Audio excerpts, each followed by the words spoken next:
Warung Mamah Dian. Saya mendengar informasi dari orang lain yang saksi. Dia saksi mata, ya. Saksi mata kejadiannya malam itu. Dia sedang nunggu di sini. Nah, ini toilet. Kamera toilet, ya. Toilet di sini. Dia di sini. Jadi menurut dia, orang tadi yang barusan ngobrol saya, tadi saya salat zuhur sebentar, ya. Sekarang jam 14 kurang 13.55. Tadi sholat di musola situ. Lalu saya ngobrol. Ada yang menjelaskan dia saksi mata. Nah, saksi mata, jadi ada mobil satu dipepet. Dipepet di Palang, maksud dia di Palang. Dan di situ polisi banyak banget. Bahkan kata dia sejak sore jam 6 itu sudah banyak polisi. Saya tanya berapa mobil? Mobilnya 10 mobil lebih, dan 3 diantaranya mobil resmi patroli. Dan itu memang dari sore katanya udah banyak polisi. Nah, ini kejadiannya kalau kata dia, kita tunjuk jarak, saya perkirakan dari posisi dia duduk dengan kejadian sekitar 8 meter. 8 meter. Jadi kalau polisi mengatakan ada baku tembak-menembak, sekali lagi si saksi mata tadi yang tidak ingin ditampilkan nama apalagi wajahnya mengatakan cuma 2 kali, tidak ada tembak-tembakan. Dan dia mengatakan bahwa yang menembak adalah polisi. Orang yang di dalam mobil sama sekali tidak membawa senjata karena tidak melakukan tembakan balasan. Jadi langsung dipalang gitu, dari depan nembak pakai laras panjang. Saya tanya, kamu lihatnya pakai pistol apa laras panjang? Laras panjang. Benar, laras panjang. Jadi saudara, begitu ceritanya. Dan dia lihat 2 orang langsung tewas di tempat. Menurut penglihatan dia yang jaraknya sekitar kurang lebih 8 meter. Tadi saya tanya, posisimu di mana? Di situ. Dari duduk kamu dengan peristiwa yang terjadi berapa meter? 10 meter, mobil itu parkir? Oh enggak, sini lagi. Jadi mobil parkir, dia sebut jarak lebih depan lagi, jadi saya perkirakan sekitar 8 meter. 8 meter. Lalu polisi dia sebut langsung menembak ban kiri depan. Langsung nempel, dor. Ban kiri depan. Tujuannya supaya mobil tidak kabur. Nah saudara, kalau polisi menarasikan satu terjadi baku tembak, sekali lagi dari 2 dan narasumber lain yang saya hubungi tadi beberapa kali wawancara, tidak ada baku tembak. Seperti penjelasan dari Munarman, Sekretaris Umum FPI, tidak ada baku tembak. Tidak ada. 2 sumber pertama di depan tadi saya tanyakan juga cuma meninggal 2 kali tembakan. Sumber yang dekat lokasi sini, kamera, ya, dia ada di sini, kejadiannya sekitar di sini, juga cuma 2 kali tembakan. Tidak ada baku tembak. Yang kedua, dia memastikan tidak ada baku tembak karena yang di dalam mobil tidak membalas tembakan.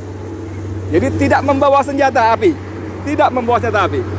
Tentang samurai segala macam, dia tidak berani memastikan bagaimana sesungguhnya ada atau tidak. Karena dia juga tidak boleh mendekat. Tapi dia menambahkan seperti keterangan sebelumnya, bahwa orang-orang sekitar sini yang datang mendekat memang diusir. Tidak boleh, menjauh. Ada teroris katanya. Bagaimana kondisi berikutnya?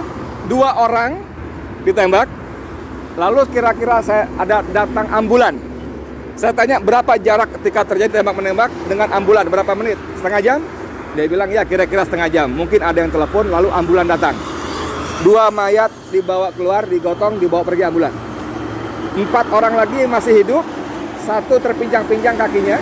Tapi dia juga nggak memastikan apakah kena tembak atau tidak, tapi dikatakan terpinjang-pinjang. Itu dipindahkan dengan mobil lain, dibawa pergi entah kemana. Saudara sekalian, saya Edi Mulyadi dari lokasi kilometer 50 tol Jakarta Cikampek ingin memastikan bagaimana situasi sebenarnya. Apakah benar cerita dari versi polisi yang langsung disampaikan oleh Kapolda Metro Jaya Fadil Imran, atau versi FPI seperti disampaikan oleh Munarman dan Ketua Umum FPI Kiai Sobri Lubis. Walaupun lebih banyak Munarman yang menyampaikan. Jadi dari beberapa kejadian, beberapa keterangan saya sementara ini menyimpulkan bahwa informasi dari polisi tidak akurat. Saya tidak berani bilang bohong, tapi tidak akurat. Karena saya bicara dengan beberapa saksi mengatakan memang tidak ada baku tembak, tidak ada tembak menembak. Dan lagi memang walaupun kejadiannya sudah dini hari, ini jalur ini ramai. Selalu ada saja mobil yang lewat. Dan seperti banyak kita temukan dalam grup-grup WA di media sosial, tidak ada garis polisi. Tidak ada garis polisi seperti yang diceritakan oleh narasumber saya tadi. Tidak ada garis polisi. Yang ada polisi yang mengusir orang-orang datang.